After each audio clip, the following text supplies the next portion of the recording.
యువ సామ్రాట్ Akkineni Naga Chaitanya, natural beauty Sai Pallavi జంటగా నటించిన చిత్రం తండేల్. చందు మొండేటి తెరకెక్కించిన తండేల్ సినిమా ఫిబ్రవరి 7న ప్రపంచవ్యాప్తంగా ప్రేక్షకుల ముందుకు వచ్చింది. మొదటి షోతోనే ఈ మూవీకి పాజిటివ్ టాక్ సొంతం చేసుకుంది. నాగచైతన్య సినిమా కెరియర్ లోనే అత్యధిక ఓపెనింగ్స్ వచ్చాయి. రిలీజ్ అయిన 2 రోజుల్లోనే 40 కోట్లకు పైగా వసూళ్లను సాధించింది. ఆ తర్వాత 3 రోజుల్లోనే 62 కోట్ల మార్కును దాటనుంది. అయితే తండేల్ విడుదలైన 2వ రోజే ఆన్లైన్లో లీక్ కావడంతో సినిమా ఇండస్ట్రీలో తీవ్ర చర్చనీయాంశంగా మారింది. అంతేకాదు ఓ లోకల్ ఛానల్లోనూ తండేల్ మూవీ ప్రసారమైంది. తాజాగా పైరసీ వ్యవహారంపై తండేల్ మూవీ నిర్మాత బన్నీ వాసు స్పందించారు. ఇప్పటికీ పైరసీ భూతం సినిమా ఇండస్ట్రీకి అవరోధంగా మారిందని ఆవేదన వ్యక్తం చేశారు. అలాంటి పనులకు పాల్పడే వారిని వదిలిపెట్టమని స్ట్రాంగ్ వార్నింగ్ ఇచ్చారు. ఇటీవలే గేమ్ చేంజర్ సినిమాను సైతం లోకల్ ఛానల్లో ప్రదర్శించారు. ఇప్పుడు తండేల్ ను పైరసీ చేసిన వారిపై కేసులు పెడతామని నిర్మాత బన్నీ వాసు హెచ్చరించారు.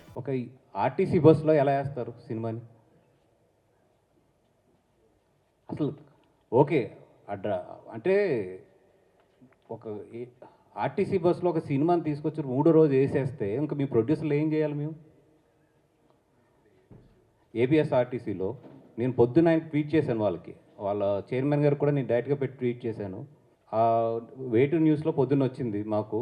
ఆ మొత్తం వాళ్ళ దగ్గర వీడియో కూడా ఉన్నట్టుంది. వాళ్ళు వీడియో పెట్టకుండా ఓన్లీ స్క్రీన్ షాట్ పెట్టి వాళ్ళు మొత్తం న్యూస్ రాశారు. వాళ్ళు ఆ సర్వీస్ నెంబర్తో సహా రాశారు మొత్తం. అది సర్వీస్ నెంబర్ 3066 ఏపీఎస్ఆర్టీసీ పలాస నుంచి విజయవాడ వెళ్ళే ఆర్టీసీ బస్. అది దాంట్లో వేసారు. నేను పొద్దున్న ట్యాగ్ చేశాను కూడా వాళ్ళని. ట్యాగ్ చేస్తే ఇప్పుడు వరకు దాని మీద ఏమి యాక్షన్ తీసుకున్నారో రియాక్షన్ తీసుకున్నారో నాకు ఏమీ తెలియదు. ఇప్పుడు ఈవెన్ విజయవాడలో ఉన్న వాళ్ళని వెళ్ళి అక్కడ ఏపీఎస్ఆర్టీసీ మెయిన్ ఏదైతే కార్యాలయం ఉందో అక్కడికి వెళ్ళి కూడా కంప్లైంట్ లాంచ్ చేయమని, at the same time police స్టేషన్లో కూడా క్రిమినల్ కేసు లాంచ్ చేయమని చెప్పాము. ఈ విషయాన్ని నేను ఇప్పుడు కళ్యాణ్ గారి దగ్గరికి దృష్టిలోకి తీసుకెళ్తాను కూడా ట్రై చేస్తున్నాను కమ్యూనికేట్ చేసుకోవడానికి. అదేవిధంగా మా దుర్గేష్ గారు మీరు ఎవరైతే సినిమాటోగ్రఫీ మినిస్టర్ ఉన్నారో ఆయన కూడా ట్రై చేస్తున్నాను నేను. ఈ విషయం మాత్రం చాలా సీరియస్గానే తీసుకుంటాం.